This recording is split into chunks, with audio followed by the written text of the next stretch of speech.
आप सिर्फ सेव और आंवली डीपी बदलने से काम नहीं चलता है। काम चलता है दृढ़ इच्छा शक्ति से, काम चलता है काम करने से। इस तरह से मत बरगलाइए हमारे राजस्थान के भाई बहनों को। हम आपसे कहना चाहते हैं, हम किसी भी तरह से अरावली के साथ छेड़छाड़ नहीं होने देंगे, ये हम आपको विश्वास दिलाते हैं। न्यूज इंडिया स्पेशल में न्यूज एंकर प्रतिभा स्वागत करती हूँ। आए हमारे साथ और जाने अरावली पर्वतमाला, फायदा भी खतरा भी। नमस्कार, मैं हूँ प्रतिभा और आप देख रहे हैं न्यूज इंडिया। आज बात करेंगे भारत की सबसे पुरानी पर्वतमाला अरावली की, जो एक तरफ देश के लिए जीवन रेखा है तो दूसरी तरफ आज सबसे बड़े पर्यावरण संकट का सामना कर रही है। अरावली से होने वाले फायदे। एक, रेगिस्तान को रोकने वाली दीवार। अरावली पर्वतमाला राजस्थान के थार रेगिस्तान को दिल्ली हरियाणा की ओर बढ़ने से रोकती है। अगर अरावली खत्म हुई तो उत्तर भारत रेगिस्तान बन सकता है। 2, पानी का सबसे बड़ा सहारा। अरावली बारिश के पानी को रोकती है, भूजल को रिचार्ज करती है, नदियों, झीलों और कुओं को जीवन देती है। दिल्ली एनसीआर की जल सुरक्षा अरावली पर टिकी है। 3, साफ हवा और ठंडा मौसम। अरावली प्रदूषण कम करती है, गर्म हवाओं को रोकती है, तापमान को संतुलित रखती है।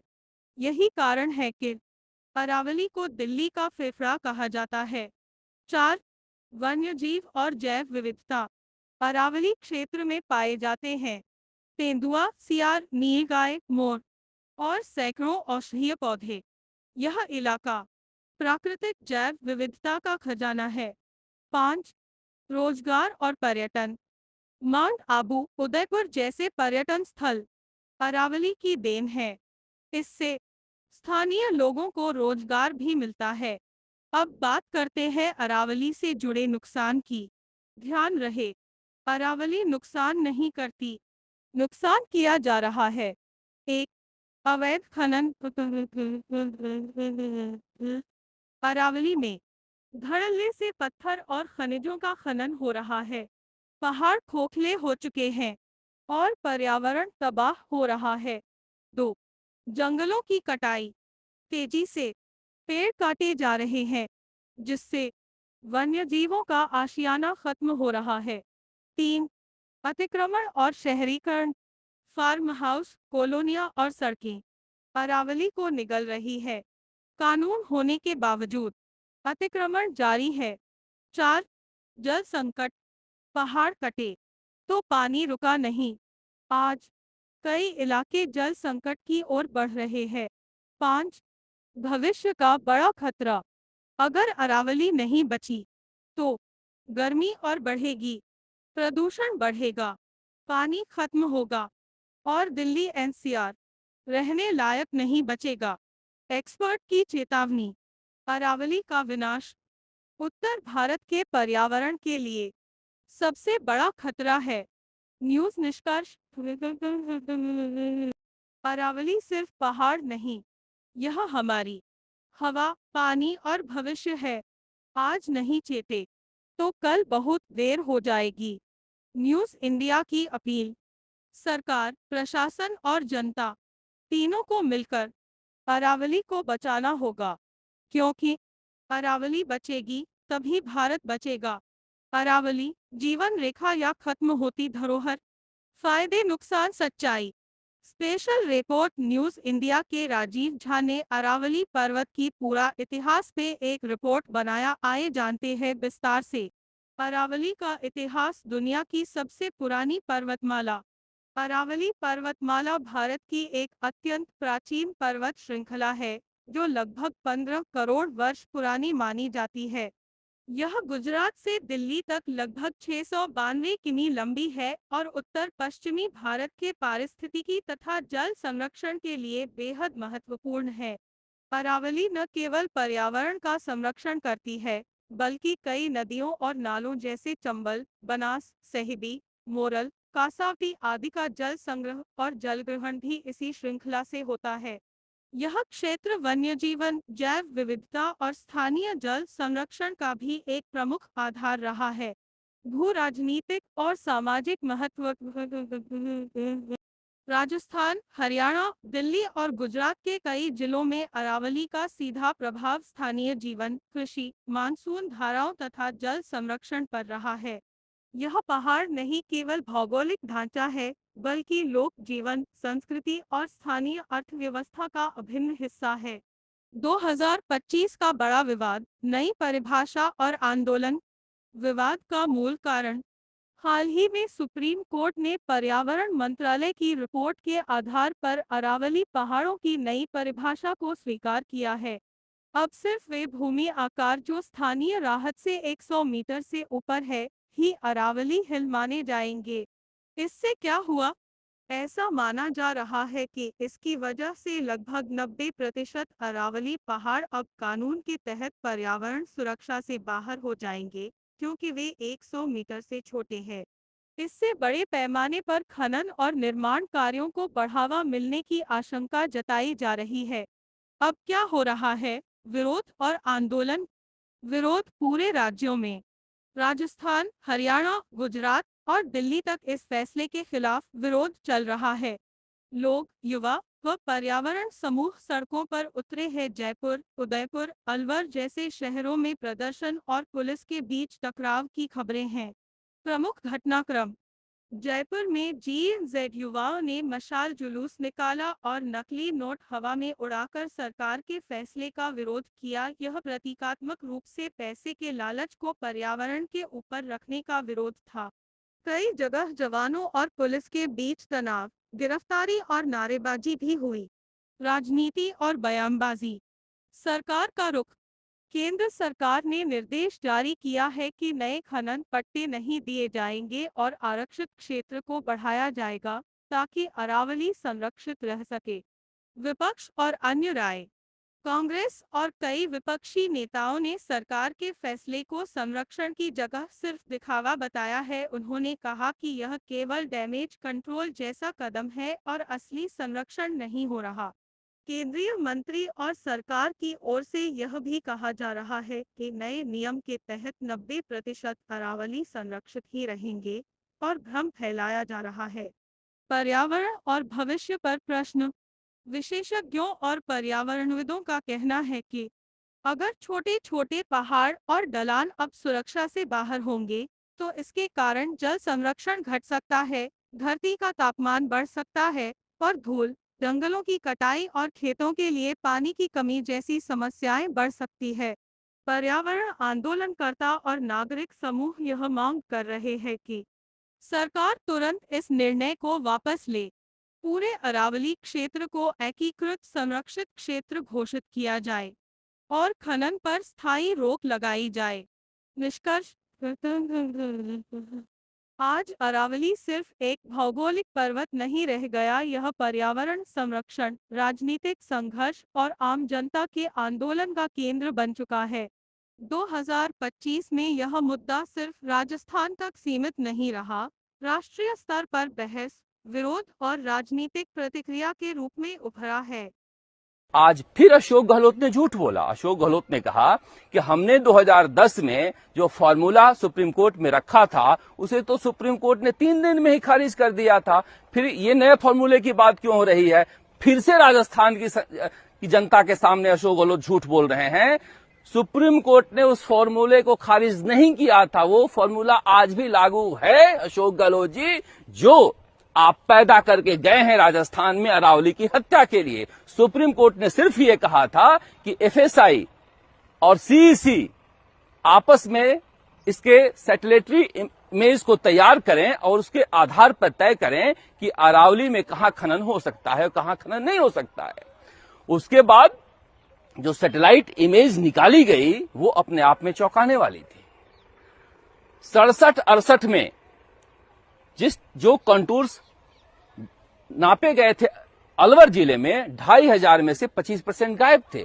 उस समय 128 नमूने लिए गए थे, उसमें से 31 नमूने गायब थे। ये सुनकर सुप्रीम कोर्ट भी हक्का बक्का था। और 2009 से लेकर 2014 तक राजस्थान में अरावली में खून खराबा होता रहा। रामगढ़, उदयपुर, सिरोही, अशोक गहलोत जी दस्तावेज मंगा लीजिए आप। हर जगह 160 मीटर के पहाड़ी को भी 100 मीटर के नीचे दिखाकर आवंटन किया गया और खनन किया गया। अफसर दोषी मान लिए गए, अधिकारी दोषी मान लिए गए, कोर्ट में केस चल रहा है, मगर अशोक गहलोत ने कोई कार्रवाई नहीं की और वसुंधरा राजे उसके बाद आई तो वो भी कोई कार्रवाई नहीं की। मजेदार बात देखिए, यानी अशोक गहलोत ने जो हत्या का सिलसिला शुरू किया था अरावली का, वसुंधरा राजे ने उसे आगे नहीं बढ़ाया तो उसे रोका भी नहीं। अब एक बार फिर से सुप्रीम कोर्ट में यह मामला गया। सीईसी ने एक बार फिर से एक रिपोर्ट तैयार की और उसने कहा कि हुजूर, ये तो हाहाकार मचाने वाले हालात हैं। 10,000 ऐसी इकाइयां हैं पूरे अरावली में जो अरावली को बर्बाद कर रही हैं। फिर से एक बार सुप्रीम कोर्ट में मामला गया और सुप्रीम कोर्ट ने इस बार भारत सरकार से पूछा क्या चल रहा है, कैसे अरावली को बचाया जाए। भारत सरकार ने इस बार फिर से रिचर्ड मर्फी के राजस्थान के फॉर्मूले को उठाकर अरावली जिन जिन राज्यों में है, गुजरात, हरियाणा, दिल्ली, हर जगह लागू कर दिया और कहा कि राजस्थान सरकार ने इस फॉर्मूले को अपनाया था, इस फॉर्मूले को हम अपना सकते हैं।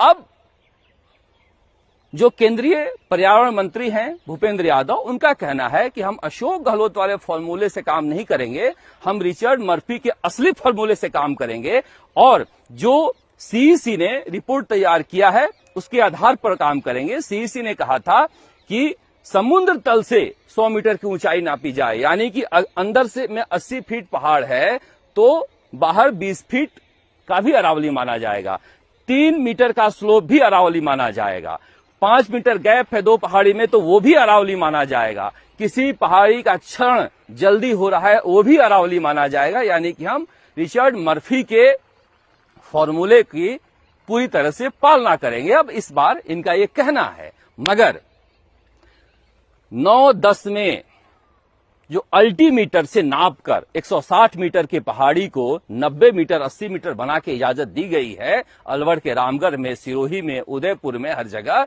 वहां पर खनन अब भी जारी है, उसे कोई रोकने वाला नहीं है। यानी कि इस फॉर्मूले के आड़ में अरावली का बंटाधार होता रहेगा। फिर क्या बीजेपी सरकार के खिलाफ कैंपेन चलाने से अरावली बच जाएगा या अरावली की पर्वत श्रृंखलाएं बच जाएंगी? बिल्कुल नहीं। इसका एक ही तरीका है, मान लीजिए ये कैंपेन सफल हो जाता है और सुप्रीम कोर्ट से केंद्र सरकार अपने हलफनामे को वापस ले लेती है तो उसका क्या असर पड़ेगा? राजस्थान में तो रिचर्ड फार्मूला लागू ही है, मर्फी फार्मूला लागू ही है। ये आंदोलन इसलिए होना चाहिए कि अशोक गहलोत राजस्थान से माफी मांगे और मर्फी फार्मूले को रद्द किया जाए, राजस्थान में अरावली में खनन बंद हो। अब इसका विकल्प क्या हो? इसका विकल्प ये हो कि राजस्थान का कोई भी व्यक्ति अपने घर में मार्बल, ग्रेनाइट या टाइल्स का उपयोग न करे।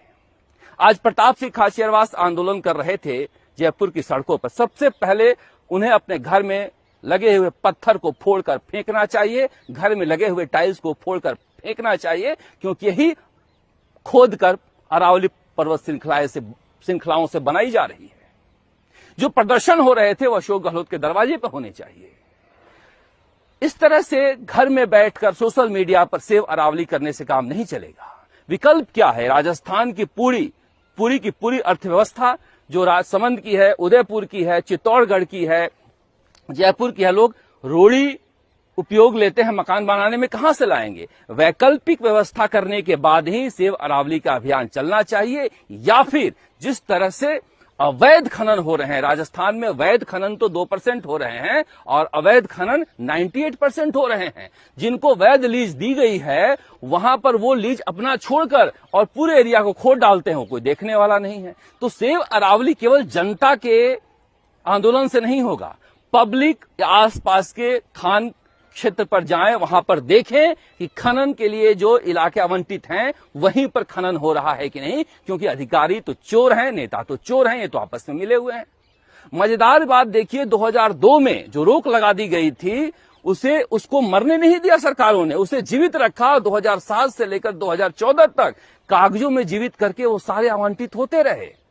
ऐसा गोरख धंधा है ये खनन क्षेत्र का कि आप देखिएगा तो आपको शर्म आएगी। जो नेता डीपी लगा रहे हैं सेव अरावली, इनमें से 90% खनन के कार्यों में लगे हुए हैं।